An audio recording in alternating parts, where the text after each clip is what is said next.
Two memories I've got. One is about Terry Murray, but I'll read it to you. She's not here. She won't mind. And the other is about Tim Evans. Lost in Kerry. Having been asked to give a hand to remove boxes from an attic by a friend who, though nice, was at times a bit erratic, I said yes, sure, why not? It will only take a short while. Let me know the details and I'll make the time. Meanwhile, I set off to do a favour for another friend, and somewhere into my week, the attic job I'll blend. The call came on a midday afternoon. The job was arranged and could I come soon? Another friend in tow, I called to the house at midday. It won't take us long, sure, and we'll get tea if we stay. Got into a car and headed for town to pick up yet another guy who would head the boxes down.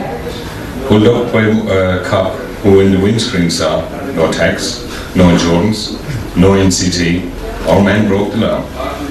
But swift were his words and fast was his mouth, and off with a warning with not even a shout.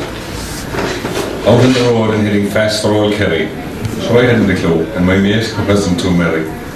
Landing in the arsehole of nowhere to a house in the wood, a mountain to be moved in a few hours if we could. Down from this attic came this lifetime in bag after bag, with the odd show from your man who said, work lads, don't lag. Well, straight through the ceiling came the third of us three. No air in this attic, but two legs dangling free. Cursing and swearing about no insurance in his place, as the colour drained from the injured man's face. He was in pain on a chair, sat as quiet as a mouse. My other mate and I were told, into the attic, back in the house. We moved a lot down from 3 men to 2, but we were trapped in Brazil, in a wood. What else could we do? Then the phone rings and it's the missus seeking a lift. Can I pick her up? No, she said, and she's bought me a gift. By the sound of my voice, you could tell I wasn't merry. Sorry, love, I'm lost in the arsehole of Kerry. We've lost one man, and myself and my other friend are trapped. We're kidnapped till the job comes to an end. Next time I'm asked to give a hand moving some stuff, I'll get every damn detail rather than end up in a huff.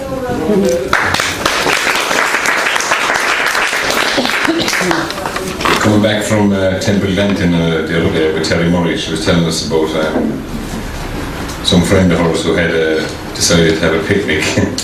So I wrote this, let's do lunch. I want to do what I want to do, is all she ever said. And I'll do it too, because pretty soon the doctor says I'll be dead. So she made her sandwiches and packed her bag. No time to lose, her feet she didn't drag.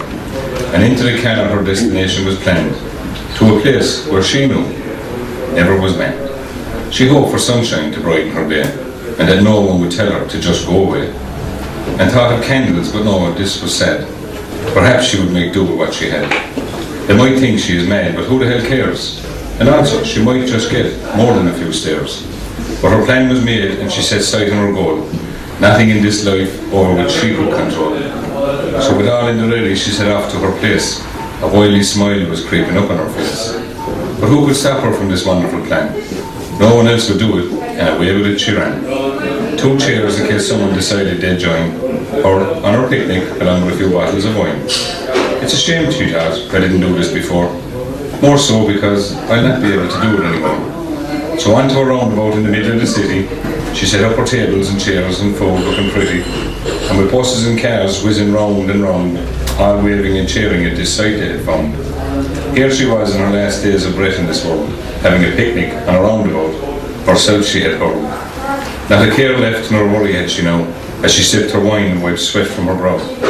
A poet she was, and wrote all the time, prose, rhythm, verses and rhyme. And having found herself on a roundabout in the city, sat in a chair with a picnic and wine looking pretty, with traffic backing up and people flocking to see. Pretty soon she thought sirens and the Gardaí. Life she thought short, but she was truly celebrated. But when the guards arrived, she thought it better if she was inebriated. She could take her chairs, her table and her wine. She had the memory of a picnic on a roundabout. Sublime.